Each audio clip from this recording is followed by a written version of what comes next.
2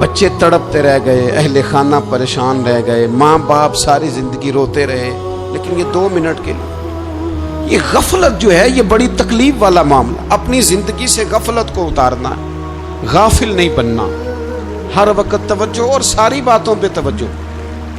بعض اوقات لوگ ایک طرف توجہ کر کے ایک طرف سے غافل ہو جاتے ہیں. نہ، توجہ ہمہ پہلو رکھنی ہے. ہمارے ذمے جتنے بھی حقوق ہیں ان سب پر توجہ، ہر چیز کا خیال. ایسا نہ ہو کہ عبادت کرتے رہ جائیں اور حقوق العباد ہم سے چھوٹ جائیں، اور حقوق العباد اتنے زیادہ ادا کریں. صاحب مجھے کہنے لگے ایک دفعہ بڑے وثوق کے ساتھ کہنے لگے جی معاذ اللہ ثم نہیں جی ٹائم ملتا پھر نماز دا کی کریے، روزی کمانا بھی تو عبادت ہے نا. تو میں نے کہا آپ نے عبادت کرنا ایک حصہ قبول کیا ہے، آپ نے کل عبادت نہیں قبول کی. عبادت کل ہے، ہمہ پہلو. ایک حصہ آپ قبول کر کے نکل گئے اور باقی آپ نے چھوڑ دی. تو کسی ایک طرف سے بھی غافل نہیں ہونا. جتنی ذمہ داریاں ہیں، جتنی ڈیوٹیاں ہیں، ان سب کا خیال. اور جو بڑا آدمی ہوتا ہے، بڑا گھر میں بڑا ہو، قبیلے میں بڑا ہو، علاقے میں بڑا ہو، ادارے میں بڑا ہو، کلاس میں بڑا ہو، جو بڑا ہے اس کی تو ساری آنکھیں کھلی ہوئی ہونی چاہیے. ایک ایک پر اس کی نظر ہونی چاہیے کہ میری کہاں ضرورت ہے، کہاں مجھے اشک شوئی کرنی ہے، کس کے ساتھ میں نے کس طرح محبت کا رویہ رکھنا ہے. غافل نہ بنے. اچھا جی اب کیسے پتہ چلے گا کہ ہم غافل ہیں؟ یہ کیسے پتہ چلے گا؟ آپ کسی بندے سے بھی پوچھ لیں حالات کیا ہیں تو کہتا ہے اللہ کا شکر ہے کبھی کسی کا دل نہیں دکھایا، اللہ کا شکر ہے جی زمانہ ہو گیا 5 نمازیں پڑھتا، اللہ کا شکر ہے جی. کیسے پتہ چلے گا غافل ہے؟ پہلی علامت ہمارے علماء اور صوفیاء نے غافل بندے کی لکھی ہے. اس آئینے میں نے اور آپ نے اپنا آپ دیکھنا ہے. غافل بندے کی پہلی علامت یہ ہوتی ہے کہ وہ دنیاوی کاموں میں چست ہوتا ہے اور اللہ اور اس کے رسول کی فرما برداری میں سست ہوتا ہے. یعنی نماز کے وقت تو اسے نیند ستاتی ہے، پریشانی ہوتی ہے، لیکن اگر کسی جگہ مال مل رہا ہو، پیسے مل رہے ہوں، وہاں جانا ہو تو پھر اسے کوئی چیز بھی تنگ نہیں کر. دنیاوی کاموں میں چست ہوگا، یعنی ٹی وی کے آگے، موبائل کے آگے وہ گھنٹوں بیٹھا ہوا ہے. اور اگر اسے 25 منٹ قرآن پاک سننا پڑ جائے، اگر اسے 20 منٹ دینی محفل میں بیٹھنا پڑ جائے، اگر اسے کہا جائے کہ تو 20 رکعت نماز نفل ادا کر، دنیاوی کاموں میں چست ہے، دینی کاموں میں، یہ غفلت کی پہلی علامت. پھر ذاتی معاملات میں پیسہ خرچ کرنا ہو تو ڈھیر سارا ہے، کسی غریب کی مدد کرنی ہو. وہ ہمارے ایک دوست ہیں، وہ اکثر کہا کرتے ہیں، وہ کہتے ہیں آج کل کسی سے کہنا فلائی کام میں، دینی کام میں، کسی کی مدد میں کچھ 4 پیسے خرچ کرنے ہیں تو لوگ کہتے ہیں ہاتھ تنگ ہے. ہاں کوئی سستا پلاٹ ملتا ہو نا، اور اگر یہ سمجھ آ جائے کہ وہ مجبور ہے بیچارہ بیچنے والا، تو پھر کہتے ہیں میں 2-3 دوستوں کو پھاڑ لے سان. ذاتی کاموں میں جب بندہ چست ہو اور دینی کاموں میں سست ہو تو مطلب یہ ہے کہ بندہ غافل ہے. پہلی علامت غفلت کی. اور غفلت کی دوسری نشانی یہ ہے کہ انسان گناہ کے کاموں کو معمولی سمجھنے لگ جاتا ہے. یہ غافل بندے کی نشانی ہے. گناہ کو معمولی سمجھتا ہے، چھوٹا سمجھتا ہے. آج کل لوگ کہتے نہیں میں کو اکیلا کر رہا ہوں، ساری دنیا ہی کرتی ہے. اور جناب کیا ہو گیا، اگر یہ غلطی ہو گئی تو بندے سے ہو ہی جاتا ہے. گناہ کو معمولی سمجھنا، چھوٹا سمجھنا اور کہنا پھر کیا ہو گیا ہے، انسان سے غلطی ہو جاتی ہے. آپ دیکھ لیں کہ سینکڑوں بیسیوں گناہوں کا بوجھ ہمارے سروں پہ ہوتا ہے، لیکن کوئی ہمارا دبدبہ ہے، کوئی ہماری گفتگو ہے، کوئی ہمارے جملوں میں خود پسندی ہے، کوئی ریاکاری ہے، کوئی تصنع ہے. یہ غافل بندے کی علامت ہے. نبی اکرم صلی اللہ تعالی علیہ وآلہ وسلم نے فرمایا مومن اپنے گناہوں کو پہاڑ کی طرح سمجھتا ہے. یہ بخاری میں حدیث ہے. مومن پہاڑ کی طرح جانتا ہے اور وہ ڈرتا ہے کہ کہیں وہ پہاڑ اس کے اوپر گر نہ جائے، یعنی کہیں مجھے میرے گناہ کی سزا نہ مل جائے. چھوٹے گناہ کو بھی پہاڑ جانتا ہے، یار مجھ سے غلطی ہو گئی، مجھے ٹھیک کر لینی چاہیے، مجھے معافی لے لینی چاہیے، مجھے توبہ کر لینی چاہیے. مومن اپنے اوپر گناہ کو پہاڑ کی جانب سمجھتا ہے. اور حضور علیہ الصلوۃ والسلام فرماتے ہیں کہ یہ جو فاسق اور فاجر ہوتا ہے نا، اللہ کا نافرمان، یہ گناہ کو مکھی کی طرح سمجھتا ہے، یہ سمجھتا ہے میں نے اشارہ کرنا ہے مکھی نے اڑ جانا ہے۔ مومن کی علامت یہ ہے کہ وہ پہاڑ جانتا ہے اگر غلطی ہو جائے تو پہاڑ۔ امام اعظم ابو حنیفہ رحمۃ اللہ علیہ گزر رہے تھے، بارش ہو گئی تھی اور کوفہ میں کیچڑ تھا، تو آپ نے جو جوتے پہنے ہوئے تھے ان جوتوں سے چلتے ہوئے نا آپ کے پاؤں سے کچھ مٹی اڑی، تو سامنے ایک یہودی تھا، اب اس زمانے میں دیواریں کچی ہوتی تھی، اس کے دیوار پر جا کے وہ مٹی جو تھی وہ لگ گئی۔ اب امام صاحب بڑے پریشان ہوئے کہ میں نے اس کی دیوار کو آلودہ کر دیا۔ یہاں تو لوگ اپنی اینٹیں رکھتے رکھتے کئیوں کی دیواریں توڑ ہی دیتے ہیں، اور پھر وہ اس پر ماننے کو بھی تیار نہیں ہوتے، تسلیم کرنے کو بھی تیار نہیں ہوتے۔ وہ کہتے ہیں پھر کیا ہو گیا، اب ہمارا یہاں گھر ہے تو ہم نے ٹرالی منگوانی نہیں تھی، ہمارا حق بنتا تھا۔ امام صاحب کے پیروں سے ذرا کیچڑ اڑا، یہودی کی دیوار پہ لگا، اس کی کچی دیوار تھی۔ امام صاحب پریشان ہو گئے، سوچنے لگے کہ اگر میں دیوار سے یہ کیچڑ اتارتا نہیں تو یہ بھی زیادتی ہے، میں نے اس کی دیوار کو گدلا کر دیا، اور اگر میں اتارتا ہوں تو کچھ مٹی اس کی دیوار کی بھی اتر جائے گی، کچی دیوار ہے، یہ بھی زیادتی ہے۔ مومن گناہ کو پہاڑ کی طرح سمجھتا ہے کہ کہیں گر نہ جائے، اس کی بھی کہیں سزا نہ مل جائے۔ امام صاحب نے اس کے دروازے پہ دستک دی، وہ باہر آیا تو اتفاق سے وہ آپ کا مقروض بھی تھا، اس نے پیسے دینے تھے۔ باہر نکلتے ہی کہنے لگا اوہ آپ تو قرض لینے آ گئے، میرے پاس تو ابھی گنجائش نہیں ادا کرنے کی۔ تو امام صاحب کہنے لگے تو قرض چھوڑ، وہ میں نے معاف کیا، میرے سے غلطی ہو گئی ہے، میں آ رہا تھا، لکڑی کے جوتے اس زمانے میں کھڑاؤں لوگوں نے پہنے ہوتے تھے، کہا وہ میرے پیروں سے ذرا کیچڑ اڑا ہے، تیری دیوار پہ لگ گیا ہے۔ اب میں بڑی دیر سے کھڑا سوچ رہا ہوں کہ اگر میں تیری دیوار صاف نہ کروں تو میں نے یہ میلی کر دی، گدلی کر دی، یہ بھی بات درست نہیں ہے، زیادتی، اور اگر میں اسے صاف کرتا ہوں کچی دیوار سے کچھ مٹی اتر جائے گی تو یہ بھی زیادتی ہے، اب تو بتا میں کیا کروں۔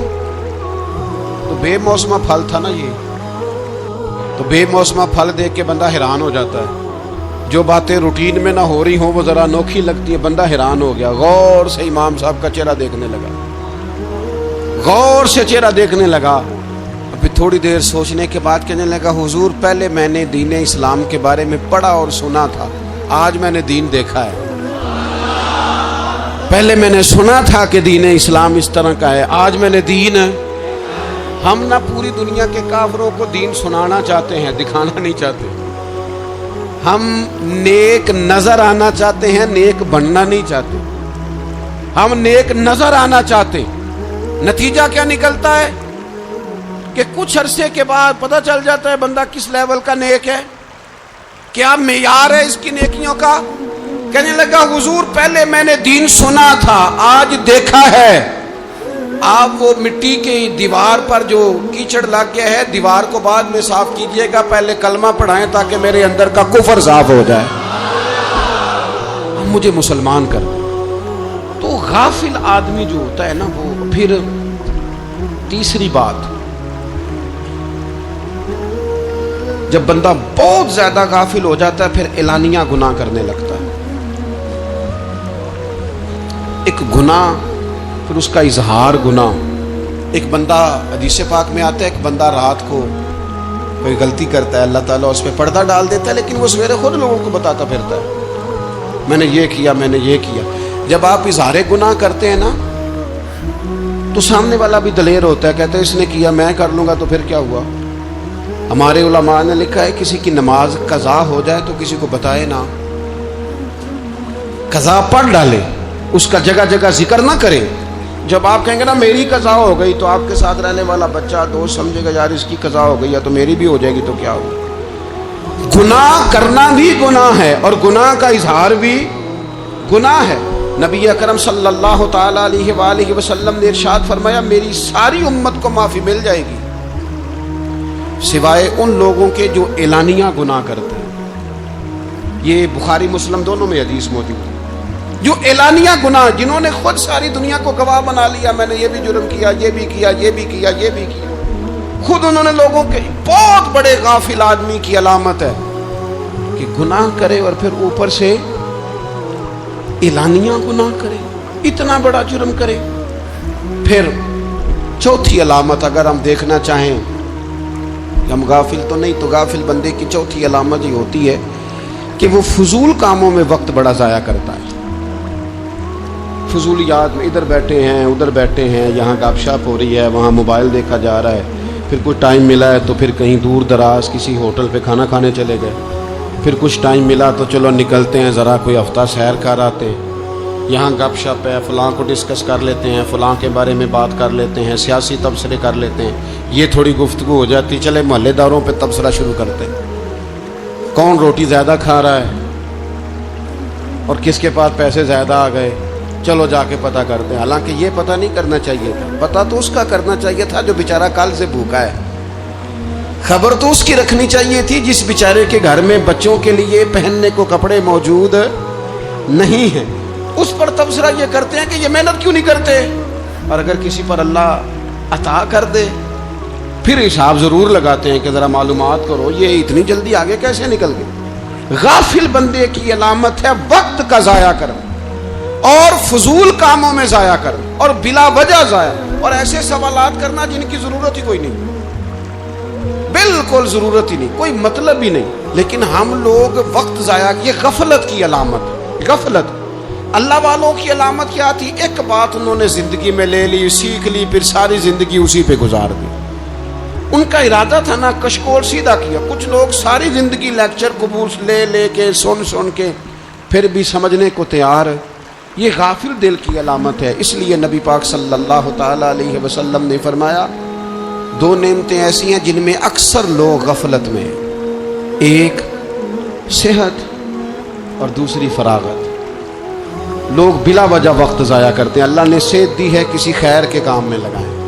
اگر آپ کے پاس فارغ وقت ہے تو قرآن پاک کو یاد کریں، ترجمہ اور تفسیر سے پڑھیں، محبوب پاک علیہ السلام کی احادیث کو یاد کریں، اللہ والوں کی باتیں سنیں. وقت ملے تو عبادات میں لگائیں، نوافل میں لگائیں، تلاوت میں لگائیں، ذکر اذکار میں لگائیں، اور پھر اللہ مزید توفیق عطا کرے تو کسی کے بھلے میں وقت لگائیں. گلی سے کوئی کانٹا اٹھائیں، کوئی روڑا اٹھائیں، کوئی کسی کی مدد کریں. لیکن یہ غافل ہونے کی علامت ہے کہ اپنے وقت کو ضائع کرنا. اور پھر اسی طرح غفلت کی پانچویں علامت یہ ہے کہ اگر بندے کو دنیا سے پورا پیار ہو جائے، یعنی شب قدر میں بھی آ کے کہتا ہے یا اللہ کبھی پیسے دے دینا، شب برات والے دن بھی کہتا ہے کہ مالک اگر کبھی کوئی ایسا سبب لگ جائے نا، یعنی بیت اللہ شریف کے سامنے کھڑے ہو کے بھی اگر اس نے مال ہی مانگنا ہے وہاں بھی اس نے یہی سوال کرنا ہے. حب دنیا اتنی غالب آ جائے تو یہ غافل ہونے کی علامت. دنیا ضرورت ہے، مقصد نہیں ہے. دنیا کی حاجت ہے، مقصد نہیں ہے. یہ مقصود نہیں. اور جب لوگ فقط دنیا کے مال کو، دولت کو، نبی پاک علیہ السلام نے فرمایا وہ لعنتی ہے جو درہم اور دینار کا بندہ بن گیا ہے، پیسوں کا بندہ بن گیا ہے. مل جائے تو خوش ہوتا ہے، نہ ملے تو تکلیف میں آ جاتا ہے. یہ غافل بندے کی علامت. مومن تو وہ ہوتا ہے کہ دولت رزق حلال ضرور کماتا ہے تاکہ کسی کے آگے ہاتھ نہ پھیلانا پڑے، کوشش ضرور کرتا ہے، پر دنیا کو جیب میں جگہ دیتا ہے، دل میں نہیں دیتا. اس کی جگہ جہاں ہے اسے وہاں رکھتا ہے، اسے دل میں جگہ. دل تو ایک ہے، اس میں رب و رسول کو بسائیں گے یا کسی اور کو بسائیں گے. تو حب دنیا یہ غافل ہونے کی بہت بڑی علامت ہے. پھر اسی طرح جو بندہ رب کریم کو جانتا نہیں نا وہ بھی غافل ہو جاتا ہے. ایک تو جو یہ نہیں نہ جانتا کہ رب کریم سزا دے گا، مجھے دیکھ رہا ہے، اسے نہ اونگ آتی ہے نہ نیند آتی ہے، جو اس کی معرفت نہیں رکھتا کہ میرا رب ہر وقت مجھے دیکھ رہا ہے، وہ بھی غافل ہو جاتا ہے. جسے پتہ ہونا کہ مجھے دیکھ رہا ہے وہ غافل نہیں ہوتا. اور جو یہ سمجھ لیتا ہے نا کہ شاید معاذ اللہ ثم اس یقین کو پکا نہیں کرتا وہ غافل ہو جاتا ہے. اور ایک جو یہ نہیں نہ جانتا کہ رب مہربان کتنا ہے وہ بھی غافل ہو جاتا ہے.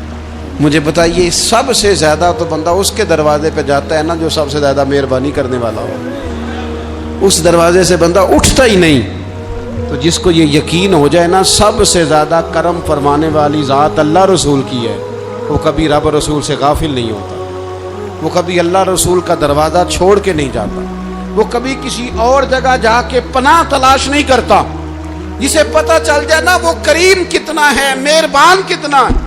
ملا رومی رحمت اللہ علیہ فرماتے ہیں بہت بڑا مجرم تھا ایک بندہ، بہت بڑا گناہگار تھا، بت کو پوجتا تھا، تھک گیا، ساری رات بت کے سامنے کھڑا تھا، معاذ اللہ یا صنم یا صنم یا صنم کہتے، تھک گیا، نیند آ گئی، اونگ آ گئی۔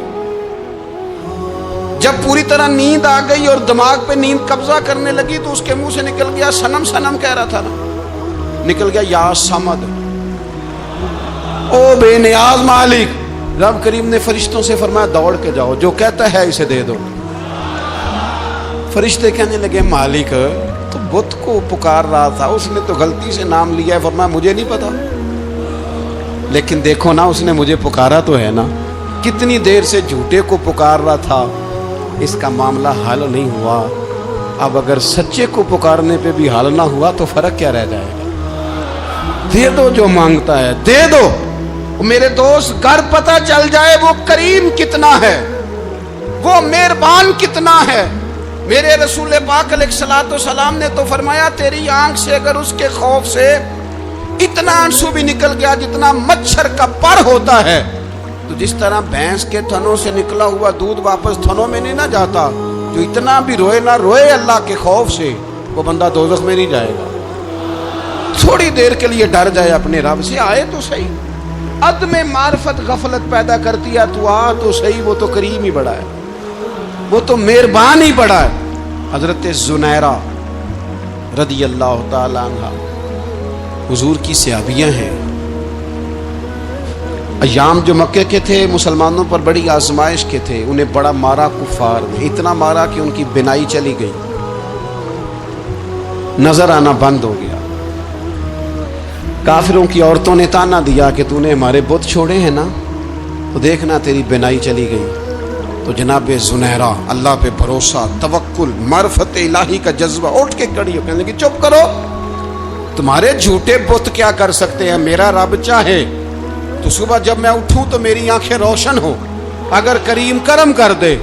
لوگ کہتے ہیں واقعی ایسا ہوا، جب وہ سویرے اٹھی تو اللہ نے ان کی روشنی واپس کر دی۔ تجھے پتہ چل جانا وہ مہربان کتنا ہے۔ وہ ایک بزرگ تھے تو ان سے کسی نے کہہ دیا کہ اگر آپ کا حساب آپ کے ماں باپ کے ذمہ ہو جائے تو پھر کیسا، پوچھنے کے لیے قیامت میں اگر ماں باپ حساب لیں تو پھر کیسا۔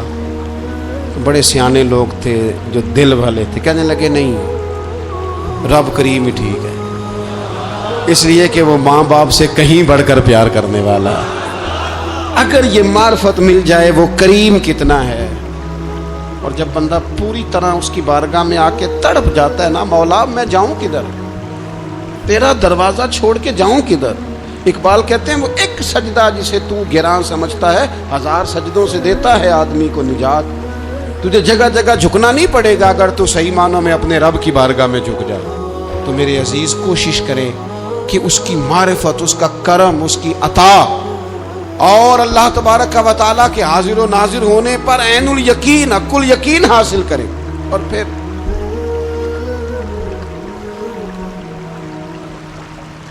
آٹھویں بات یہ ہے کہ غافل لوگوں کی صحبت بھی بندے کو غافل کر دیتی ہے۔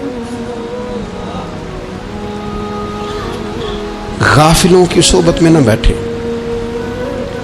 ان کی صحبت میں بیٹھے ان کے پاس بیٹھنے سے دل میں رب رسول کی محبت پیدا ہوتی ہے۔ غافلوں سے بچیں۔ چنگیاں دے لڑ لگی ساں تے چولی چ پھل پئے، تے جدوں میں پیڑیاں دے سنگ رل گئی تے میرے اگلے بھی ڈول گئے۔ برے آدمی کی صحبت بندے کو غافل کر دیتی۔ غافلوں کی صحبت میں کبھی نہ بیٹھے، کبھی نہیں۔ غافل آدمی آپ کو غافل کر دے گا۔ میرے نبی پاک علیہ الصلوۃ والسلام نے فرمایا انسان اپنے دوست کے مذہب پر ہوتا ہے۔ یہ بہت بڑے لفظ ہیں۔ فرمایا المرء علی دین خلیلہ، انسان اپنے دوست کے مذہب پر ہوتا ہے۔ تو دیکھ تو نے دوست کس کو بنایا، جو تیرے دوست کا مذہب ہوگا وہی تیرا ہو جائے گا۔ ہم نے دوست بنایا نا غوث پاک جیلانی کو،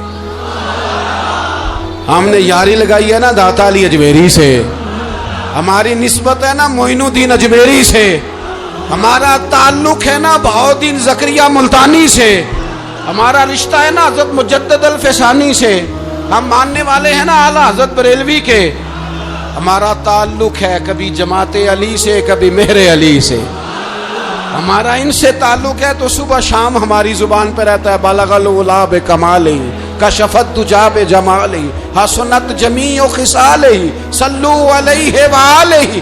ان سے تعلق جڑا ہے نا تو کئی دفعہ تنہائیاں تڑپا دیتی ہیں اور تڑپ کے کہتے ہیں آج سکھ متران دی ودھیری، آج سکھ متران دی، سکھ کہتے ہیں اڈیق کو، متر کہتے ہیں محبوب کو، اج سکھ متران دی ودھیری ہے، اے کیوں دلڑی اداس گھنیری ہے، لوں لوں وچ شوق چنگیری ہے، اج نینا لائیاں کیوں جھڑیاں، سبحان اللہ سبحان اللہ سبحان اللہ۔ پہلے کہتے ہیں سکھ متران دی ودھیری ہے یعنی اداس ہوں، پھر حضور کے جلووں پہ نظر کرتے ہیں، کہتے ہیں سبحان اللہ سبحان اللہ، ماں اجمل کا ماں احسن کا ماں اکمل کا، اور پھر فوراً کہنے لگے او کتھے مہر علی،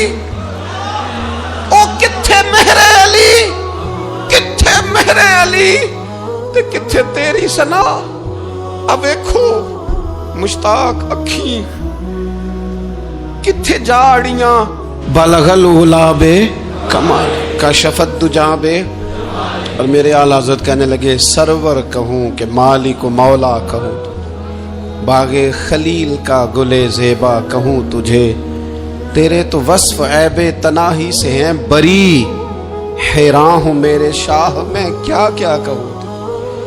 غافل آدمی کی علامت ہے برے لوگوں کی صحبت میں، خبردار ان کے پاس نہ بیٹھنا جن کے پاس بیٹھنے سے تمہارے دلوں میں اولیاء اللہ اللہ کے بندوں کی عداوت پیدا ہو، خبردار خبردار ان کے پاس نہ بیٹھنا جن کے پاس بیٹھنے سے تمہارے دلوں میں حضور کی اولاد پاک کے بارے میں شک پیدا ہو، خبردار اس شخص کے پاس نہ بیٹھنا جو امام حسین ابن علی کے بارے میں کوئی کمزور بات کرتا ہو، بچنا، خبردار اس سے بچنا جو حضور کے صحابہ کے بارے میں بات کرے، بچنا بچنا اس سے، جو سیدنا ابو بکر صدیق کے بارے میں کوئی، دیکھو کیا مقدر ہے صدیق و فاروق کے، جن کے گھر ہی رحمتوں کے خزینے میں، بھلا کیا کہا نبی پاک، حضور نے فرمایا میرے اوپر جس نے نیکی کی تھی بدلہ دے دیا ہے، یہ جو میرے ابو بکر صدیق ہے نا، ان کو میں اللہ کی بارگاہ میں لے جاؤں گا، کہوں گا مالک تو ہی بدلہ عطا فرما۔ ایک ہاتھ میں جناب صدیق کا ہاتھ پکڑا، ایک میں حضرت عمر کا ہاتھ پکڑا، اور حضور مسجد نبوی سے باہر آ رہے ہیں، دیکھنے والے کی زبان سے بے ساختہ سبحان اللہ نکل گیا، کیا شان ہے کیا مقدر ہے۔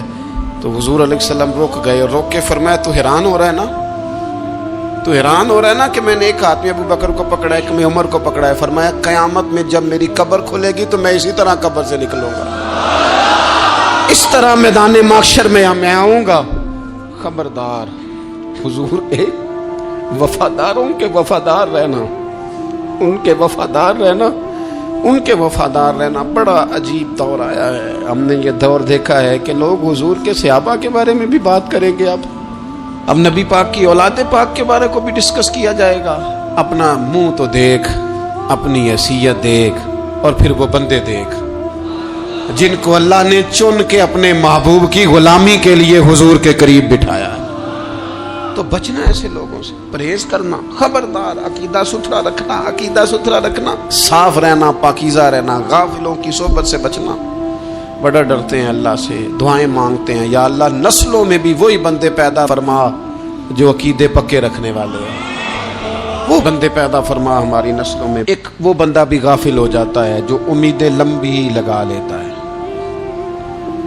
جن کے منصوبوں میں دولت بھی ہوتی ہے, گھر بھی ہوتا ہے, اولاد کا بڑا ہونا بھی ہوتا ہے, پوتے پوتیاں نواسے نواسیاں دیکھنا بھی ہوتا ہے, یہاں بھی گھر وہاں بھی گھر, یہ سیر, یہ سارا کچھ ہوتا ہے, لیکن رب کی بارگاہ میں پیش ہونا جن کے پیش نظر نہیں ہوتا. لمبی امیدیں. حضرت مولا علی شیر خدا فرمایا کرتے تھے, میں تم پر 2 باتوں کا خوف کھاتا ہوں, جو ڈر آتا ہے. ایک یہ کہ تم خواہش کی پیروی کرو گے, جو نفس کی خواہش ہوگی اس کے پیچھے لگ جاؤ گے, اور ایک تم لمبی لمبی امیدیں باندھو گے, اتنے سال جینا ہے, اتنے 100 سال جینا, یہ کرنا ہے, وہ کرنا ہے. منصوبہ بندی کریں مستقبل کے لیے, وہ بری نہیں, لیکن تیاری رکھیں, تیاری رکھیں. اس بات کا بھی خیال رکھیں کہ اللہ کی بارگاہ میں حاضر ہونا. یہ غفلت کی چیزیں ہیں جو بندے کو غافل کر دیتی ہیں. جو لوگ اللہ کا ذکر نہیں کرتے وہ بھی غافل ہو جاتے ہیں, اور جو فضول باتیں زیادہ کرتے ہیں نا, ہنستے زیادہ. فَلْيَضْحَكُوا قَلِيلًا وَلْيَبْكُوا كَثِيرًا. قرآن کہتا ہے زیادہ رویا کرو, کم ہنسا کرو. نبی پاک علیہ الصلوۃ والسلام سے پوچھا تھا حضرت عقبہ بن عامر نے کہ یا رسول اللہ نجات کس چیز میں ہے؟ تو نبی پاک علیہ الصلوۃ والسلام نے فرمایا ایک تو اپنی زبان قابو میں رکھو, دوسرا فرمایا اپنے گھر میں ٹھہرے رہو, تمہارا گھر تمہارے لیے کافی ہو, فضول نہ نکلو گھر سے, اور تیسرا فرمایا اپنی خطاؤں پہ رویا کرو. کثرت کلام اور فضول کلام اور بلا وجہ بندے کو غافل کرتا ہے, دل کو سخت کرتا ہے. یہ چند چیزیں ہیں جو انسان کو غفلت میں ڈالتی. اپنے آپ کو ان چیزوں سے بچائیں اور غفلت کو توڑیں. آپ کے ذمے, میرے ذمے جو حقوق و العباد ہیں ان کا پتہ کریں, جو اللہ رسول کے حقوق ہیں ان کی خبر دیکھیں. ہماری جو ذمہ داریاں ہیں ہم کس طرح انجام دے رہے ہیں اس پر توجہ کریں. اپنے معاملات کو ٹھیک کریں. ہم انسان ہیں, کوتاہیاں تو رہ جائیں گی, لیکن جب کوشش کریں گے تو پھر رب تعالیٰ مدد بھی فرمائے گا. ایک بات اور کرنی ہے, ایک تو میں نے عرض کیا غفلت کو توڑنا, ایک دوسری بات قرآن مجید کا ایک سبق اور. جب غفلت توڑنی ہے تو پھر لازمی طور پر ایک کام کرنا پڑے گا. میں نے یہ عرض کیا تھا کہ پلاننگ نہیں کرنی, فیصلہ کرنا ہے. تو فیصلہ کرنا ہے تو کرنا کیا ہے؟ پھر قرآن حکیم نے سورہ بقرہ میں کہا فاستبقوا الخیرات, یعنی تم نیکیوں کی طرف دوڑو, جلدی جلدی نیکیاں کرو, فٹافٹ, دیر نہ کرو. فٹافٹ سے مراد یہ نہیں کہ نیکی جلدی جلدی کر جاؤ, یعنی ٹال مٹول نہ کرو خیر کے کام میں. کل کریں گے, پرسوں کریں گے, عمرہ کر رہے ہیں پھر نیکی ہیں, حج کر رہے ہیں پھر نیکی ہیں, بچے بیال ہوں پھر میں نیک ہوں. یہ تھوڑا سا یہ کام ٹال مٹ. فاستبقوا الخیرات, نیکیوں کی طرف دوڑو, جلدی کرو, بھاگو. نبی پاک صلی اللہ تعالی علیہ وسلم نے فرمایا 5 چیزوں کو 5 چیزوں سے پہلے غنیمت جانو. حضور علیہ الصلوۃ والسلام فرمانے لگے ایک تو تم جوانی کو نہ بڑھاپا آنے سے پہلے پہلے غنیمت سمجھ لو. نبی کریم صلی اللہ تعالی علیہ وآلہ وسلم ارشاد فرمانے لگے کہ اپنی صحت کو غنیمت جان لو, بیماری آنے سے پہلے پہلے. پھر حضور علیہ الصلوۃ والسلام فرمانے لگے اگر اللہ نے تمہیں مال دیا ہے, وسعت دی ہے, تو نیکی کر لو, خرچ کر لو اللہ کے راستے میں. خدا نہ خواستہ تم پر غریبی آ جائے. اور پھر حضور سید عالم صلی اللہ تعالی علیہ وسلم فرمانے لگے اگر تمہیں اللہ نے کچھ فراغت دی ہے, بہت زیادہ مصروف نہیں ہو, تو غنیمت جان لو, جلدی سے نیکی کر لو قبل اس کے کہ تم مشغول ہو جاؤ. اور 5ویں بات حضور نے بیان کی, فرمایا زندگی کو غنیمت جانو, موت آنے سے پہلے پہلے جلدی سے نیکی کر لو. نیکی کے لیے ساری زندگی منصوبہ بندی نہ کرتے رہو, نیکی کے لیے دیکھو نا, ہماری زندگی میں یہاں دنیا میں رہ کے چند منٹوں میں وہ نیکی کی جا سکتی ہے جو قیامت کے بعد صدیوں کا ہمارا فائدہ کرے, صدیوں کا فائدہ کرے. کرتے نہیں, پلاننگ کر رہے ہیں, منصوبہ بندی کر رہے ہیں, بس تیاری کر رہے ہیں, بس حضرت آپ دعا کر دیں, اور اللہ تعالیٰ دعائیں بھی قبول فرمانے والا ہے. لیکن جو نیکی نصیب ہوتی ہے اسے جلدی سے کر گزریں, اسے فٹافٹ کریں. میں ایک گاؤں میں گیا, اب تو خیر وہ دور نہیں رہا, یہ 10-15 سال 20 سال پہلے نا جو نوجوانوں کی مصروفیات ہوتی تھیں ان میں سے ایک مصروفیت یہ ہوتی تھی کہ گندم لے کے چکی پہ جانا ہے, آٹا پسوا کے لانا ہے. یہ ایک بڑی, چونکہ سبھی گھروں کے اندر سال کے لیے گندم سٹاک کر لی جاتی تھی, تو گندم لے کے جانا یہ ایک ڈیوٹی ہوتی تھی. ایک نوجوان ایک گاؤں میں, اس کی مجھے تعریف سننے کو ملی. تو ایک بوڑھی اماں کہنے لگی یہ تو بڑا نصیباں والا ہے, سارے دے آٹا پیا لے ہوندا ہے. اور آتے جاتے پوچھ لیتا ہے کہ اماں کوئی کہنے لگی میرے بچے باہر ہوتے ہیں، یہ مجھے دوائی بھی لا دیتا ہے شوگر کی، میں مریضہ ہوں۔ یعنی خیر جتنی ہو سکے، جتنی۔ میرے ایک سنگی ہیں تو سڑک پہ کوئی بندہ کھڑا ہوتا ہے نا، اللہ تعالیٰ انہیں سلامت رکھے، بندہ کھڑا ہوتا ہے تو کہتے ہیں میں اس سے پوچھ لیتا ہوں بابا جی کدھر جانا ہے، فلانی جگہ جانا ہے، تو کہتے ہیں میں موٹر سائیکل پہ بٹھا لیتا ہوں۔ بندہ دیکھ کے مجھے سمجھ آ جاتی ہے ضرورت مند ہے، کوئی چور نہیں، کوئی ڈاکو نہیں، ضرورت مند ہے۔ میں اسے منزل تک نیکی جتنی میسر آئے، جس حد تک میسر آئے۔ کیا کہا ہمارے نبی پاک علیہ السلام، حضور نے ہم سے فرمایا کچھ نہ ہو سکے تو بات ہی مسکرا کے کر لینا، اس پر ہی اللہ صدقے کا ثواب عطا کرے۔ فاستبقوا الخیرات، جلدی سے نیکی کر لو، اپنے نامہ اعمال میں روز نیکیاں جمع کرو، کوئی نہ کوئی خیر کا کام روز کرو اور جلدی سے کرو۔ صحیح مسلم میں حدیث ہے، نبی پاک صلی اللہ تعالی علیہ وسلم فرمانے لگے جلدی جلدی نیکی کے کام کر لو ان فتنوں سے پہلے جو اندھیری رات کے حصوں کی طرح فتنے ہوں گے۔ فرمایا اس وقت حال یہ ہوگا کہ آدمی صبح مومن ہوگا، شام کو کافر ہو جائے گا، شام کو مومن ہوگا تو صبح کافر ہو جائے گا۔ اور فرمایا لوگ دنیا کے بدلے اپنا دین تک بیچ ڈالیں گے۔ معاذ اللہ جھوٹی قسمیں نہیں کھائی جاتی، جھوٹا قرآن مجید نہیں لوگ اٹھا لیتے، لوگ دنیا کے لیے دین بیچ ڈالیں گے۔ اس سے پہلے جب فتنے اتنے زیادہ ہو جائیں، اس سے پہلے نیکی کر لو، کوئی خیر کا کام کر لو، جلدی سے کچھ ایسا کر لو۔ حضرت عقبہ بن حارث رضی اللہ تعالیٰ عنہ فرماتے ہیں یہ دیکھیں ہمارے نبی پاک علیہ السلام کی سیرت کیا ہے، حضور کا اسوہ کیا ہے، نبی پاک علیہ السلام ہماری تربیت کس طرح کرتے۔ حضرت عقبہ بن حارث رضی اللہ تعالیٰ عنہ کہتے ہیں ہم نے نبی پاک علیہ السلام کے ساتھ عصر کی نماز پڑھی، یہ صحیح بخاری میں موجود ہے۔ فرماتے حضور سلام پھیرتے ہی فوراً اٹھ کے گھر تشریف لے گئے۔ یہ ہمارے لیے انوکھی بات تھی، غیر متوقع تھی، پہلے کبھی ایسا ہوا نہیں۔ سلام پھیرا نماز کا، حضور جلدی سے تشریف لے گئے۔ اب ہم حیران تھے اور حیرت انگیز طور پر حیران تھے کہ کریم اتنی جلدی تشریف لے گئے۔ تھوڑی دیر ہوئی حضور واپس آ گئے تو محبوب پاک علیہ السلام فرمانے لگے گھر میں ایک چھوٹی سی ڈلی، ایک چھوٹا سا ٹکڑا سونے کا پڑا تھا، مال آیا تھا سارا صدقہ کر دیا، وہ تھوڑا سا پڑا تھا، اچانک مجھے یاد آیا وہ تو پڑا رہ گیا۔ تو حضور فرمانے لگے میں نے کہا کہیں ایسا نہ ہو جائے کہ ساری رات گزر جائے اور میرے گھر میں پڑا ہی رہ جائے، میں جلدی سے جا کے اسے خیرات کر دوں۔ میں نے خیرات کیا پھر میں واپس آ گیا ہوں۔ جلدی سے نیکی، جلدی سے نیکی کر لی جائے۔ ہم بڑا انتظار کر رہے ہیں، بڑا لمبا ہمارا پروگرام ہے، ہمارے پاس ٹائم ہی بڑا ہے، کسی نے کان میں کہہ دیا ہے تیرے پاس بڑا وقت ہے، ابھی تو بڑی عمر پڑی ہے، ابھی تو جناب او میرے بھائی یہ لوگوں کے کہنے کی باتیں ہیں، پھر پتہ ہی نہیں چلتا حالات کس طرح کے ہو جاتے ہیں اور کیا معاملات انسان کے ساتھ درپیش ہوتے ہیں۔ جتنی خیر میسر آئے، جتنا بھلا میسر آئے، جتنی انسان کو توفیق ملے۔ میں نے بزرگوں کو دیکھا، اپنے اصحاب کو، پہلے وہ خدام سے کہتے کہ میں سونے لگا ہوں اور پابند کرتے لوگوں کو کہ فلاں وقت، بزرگوں کو میں نے دیکھا اپنے، وہ پابند کرتے لوگوں کو کہ فلاں وقت میں موجود ہوں گا آنا، خود پابند فرماتے، اور پھر جب بیدار ہوتے تو سب سے پہلے خدام کو بلا کے پوچھتے کوئی مہمان تو نہیں آیا؟ اور جناب آپ نے خود ہی تو پابند فرمایا فلاں دن آنا۔ کہنے لگے چل یار اگر کوئی آیا تو مجھے ملا لو، میری ملاقات کرا لو۔ کیوں؟ اس لیے کہ دور سے آیا ہے، مجھ سے ملنے آیا ہے، کوئی خیر کی بات سیکھنے آیا، چلو میرے نامہ اعمال میں کوئی نیکی جائے گی، کچھ نہ کچھ خیر جمع کر لی جائے، کچھ نہ کچھ ڈیوٹی کر لی جائے، کچھ کام کریں اور جلدی سے کریں۔ حضرت جابر ابن عبداللہ انصاری رضی اللہ تعالیٰ عنہ بیان کرتے ہیں، یہ بھی بخاری میں موجود ہے، کہتے ہیں ایک صحابی نبی پاک علیہ السلام کی بارگاہ میں حاضر ہوئے غزوہ احد کے موقع پر، اور حال ان کا یہ تھا کہ وہ کھجور کھا رہے تھے اور کھجور انہوں نے منہ میں رکھی ہوئی تھی۔ حضور کی بارگاہ میں حاضر ہوئے اور عرض کرنے لگے یا رسول اللہ صلی اللہ تعالی علیہ وسلم اگر میں شہید کر دیا جاؤں تو کہاں جاؤں گا؟ حضور فرمانے لگے جنت میں۔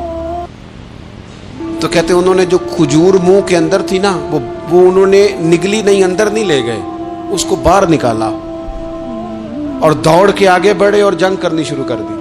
اور لڑتے لڑتے شہید ہو گئے. کیا سبق دیا انہوں نے؟ سبق یہ دیا کہ نیکی کرنے میں اتنی دیر بھی نہیں کرنی جتنی کھجور کھانے میں دیر لگتی ہے. جلدی سے نیکی کرنی ہے، فٹافٹ نیکی کرنی، اس کے اندر ٹال مٹول نہیں کرنا. اسی وقت انہوں نے کھجور باہر نکال دی، دوڑ کے انہوں نے حضرت